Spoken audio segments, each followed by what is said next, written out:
Rangers lose to the Boston Bruins 3-1 in a game that the Rangers were without Andrew Copp and Philip Chytil. I had mentioned that they did get hurt against the Islanders, and my hunch was correct that they wouldn't play this game. And to be honest, I don't know if they're going to play against Carolina. It does sound like they will be back. It sounds like Copp, Chytil, and Kakko will all be back for the playoffs. And, sometimes with Gallant, it's tough to tell what's real and what's not. But I do think that will be the case. With Mott, obviously, that's a whole other situation. And he was honest that, that's a serious sort of more long-term injury.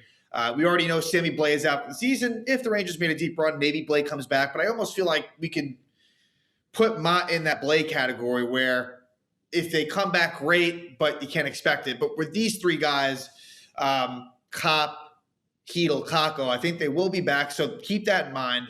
So the Rangers today, this was kind of a pre-deadline throwback. We saw the likes of Greg McKegg. We saw the likes of Julien Gauthier.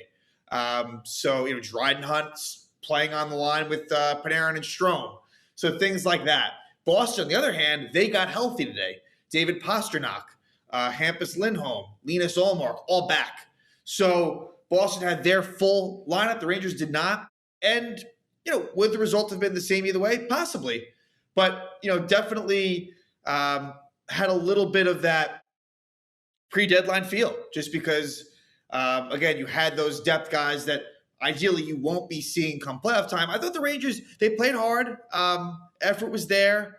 The game was definitely, a little bit bigger for Boston. They were coming off a bad loss to Pittsburgh, and Boston still, gunning for, I guess, potentially getting third place and playing Toronto as opposed to potentially, and it seems like at this point, play Carolina. So Rangers, based on today's results, the Rangers could still come in first, especially because of the fact that they play Carolina head-to-head next. But chances are it's going to be what we kind of always thought it would. Carolina finishes first, Rangers finish second, and so the Rangers likely play Pittsburgh or maybe Washington. But it may end up being Rangers-Pittsburgh after all, which is what we had kind of been predicting all season long. If you had to ask right now, I think it will be Rangers versus the Penguins, which the Rangers can't feel too bad about because they played pretty well against Pittsburgh. But, Rangers beat Boston the first two times. And Boston, they have a very good defensively sound team. And Ullmark was good today. And you kind of felt like, certainly when Boston took a 2-goal lead, you knew it was going to be a tough hill to climb for the Rangers, but they stuck with it. But, in this game, like I said, Hunt goes back to the second line with Panarin and Strome. Obviously not ideal. We did see Nemeth back in for Braun. Again, I think that's the more likely thing but I think it could be a back and forth situation, but I think Nemeth has the leg up on Braun, at least in Gallant's eyes.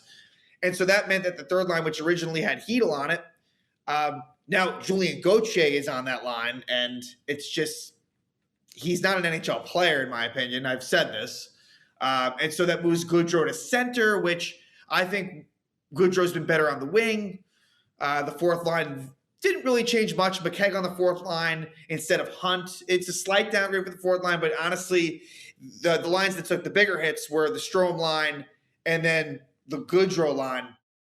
So Rangers got off to a decent start, and but then Julien Gauthier takes a penalty. So at 7:47, a tripping penalty, and I understand why it was called.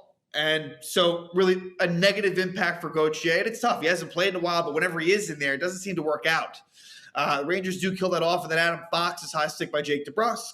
Power play for the Rangers is unsuccessful. And then right after that, there's a too many men on the ice penalty on the Rangers. We haven't seen that much from the Rangers this season, but a too many men on the ice penalty, maybe with, again, having those injuries and new players in the lineup that haven't played in a while. Maybe that was the reason. I don't know. But a bit of a tough goal at the end of the period. With 35 seconds left, it's David Pastrnak who scores for the Bruins back in the lineup, and that was big. I was keeping my eye on whether he'd be playing, and he was back and a force. And it's a goal by Pastrnak from McAvoy and Marchand at 19:25 of the first period. This is a play where wasn't the greatest defensive play by Frank Vatrano, the former Boston Bruin, who I thought offensively did pretty well, but Vatrano kind of bumped into Zibanejad in the neutral zone, and then Vatrano it was a nice pass by McAvoy to an open Pastrnak. I think Keandre Miller the last few games have been a little bit rough for him after he was really playing very well. Like I said, he's a very young player, so it's not surprising that you're going to have these speed bumps. But that was a tough goal mentally. And in some ways, it carried over into the second. At 107, Taylor Hall scored his 18th goal of the season from Haula and Pasternak. This is a play where Adam Fox makes a turnover in the offensive zone. Hall gets past Lindgren. And even though it was a breakaway goal, I think Shesterkin should have stopped this one. We can be critical of Igor in this goal. Didn't love it. And, I think Igor would admit that he'd want that back. Igor's good on breakaways. And, Hall, it wasn't a great shot, but it goes in, gives Boston a 2-0 lead. And then in the second, there's a play where Long Island buddies, Charlie McAvoy and Adam Fox, are involved in a situation where McAvoy cross-checks Fox. It was a clean play, but it was a hard hit. And Dryden Hunt goes in there to defend his teammate. And it ends up in a 4-on-4 situation as Hunt and McAvoy get roughing penalties. Then during that 4-on-4, Jacob Trouba trips David Pasternak, which leads to a 4-on-3 situation for Boston, but the Rangers penalty kill gets the job done. And so it's 2-0 going into the third. I didn't love the Rangers' second period. I thought the Rangers were playing all right until Boston made it 1-0. And then Boston makes it 2-0, and the Rangers didn't get much going in the second. But the third, a little bit better. And the Rangers would get a power play opportunity as it would be a penalty on Linus Ullmark, a delay of game for the goalie, Ullmark, who played well in his first game back from being injured. And on this power play, Alexis Lafreniere draws a penalty. Brandon Carlo hooks him, but he sticks with it. And Boston kind of, bit of a brain cramp by Boston as there was a delayed penalty, a lot was going on. And Chris Kreider finds an open Mika Zibanejad, and Zibanejad scores his 29th goal of the season at 2:58 of the third. So not only does Zibanejad score, assisted by Kreider and Lafreniere to make it 2-1, but because Lafreniere drew that penalty, it's a full 2-minute power play for the Rangers. This was the chance for the Rangers to tie it up, and the power play got nothing going. Boston kills it off. That was the chance for me right there. And then at 9:37, Trent Frederick scores his 7th goal of the season from Craig Smith and Charlie Coyle. And that was a play where I think Coyle makes a smart play to chip it down, and Craig Smith is open, takes a slap shot. Shesterkin makes the save, but Frederick gets the rebound, and it trickles by Shesterkin. So, it's hard to blame Igor there just based on the play that happened.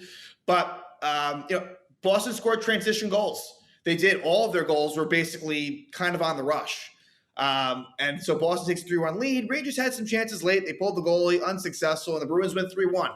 A pretty uneventful game. And the good thing is this: no injuries for the Rangers coming out of this game, which, as good as the Islander win was, you had a couple of injuries there. And so I wonder what would have happened if they had the full lineup. It's a little bit of a bummer that this division, which really has got as tight as it really has. The Rangers have never taken the lead on Carolina, but they tied it up. Same games tied. But Carolina, they come back against the Devils today. And, of course, the Devils do the Rangers no favors. Not surprising, but New Jersey had a 2-0 lead late. Carolina ties it up late in the third, and they win it in overtime. So Carolina's now 2 points ahead of the Rangers with 3 games to play. Carolina plays the Islanders tomorrow. And the Islanders seem like they're a bit checked out. We'll see. Although there could be a bounce back for the Islanders. They had a rough loss to the Sabres today. So if there was a time for them to, really kick it into high gear, maybe it will be that game. So, Rangers will be looking at that. But I think the thought all along was, winning the division was not – it's a great accomplishment. They're striving for it. They want to get it.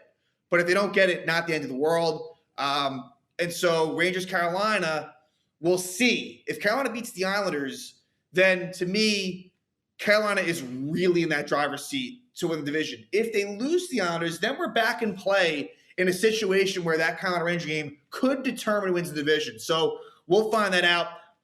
When it's all said and done, I predict that Carolina wins the division, and that's all right. For the Rangers, it's about staying healthy, playing well, winning some games in this last week of the season. But this Boston game was their last road game. And so the Rangers' next 5 games will be at home. The next 3, the last 3 of the regular season, and the first 2 playoff games. So we shall see what's in store.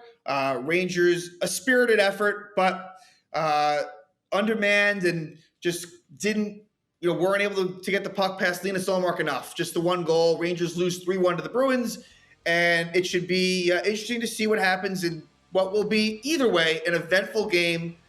Carolina at the Rangers next, and that'll be on Tuesday as we head down the final stretch, and we are just a little more than a week out from what should be a pretty fun playoffs. And I think that, again, Pittsburgh or Washington is what it's likely to be after what happened today, and we'll see what happens.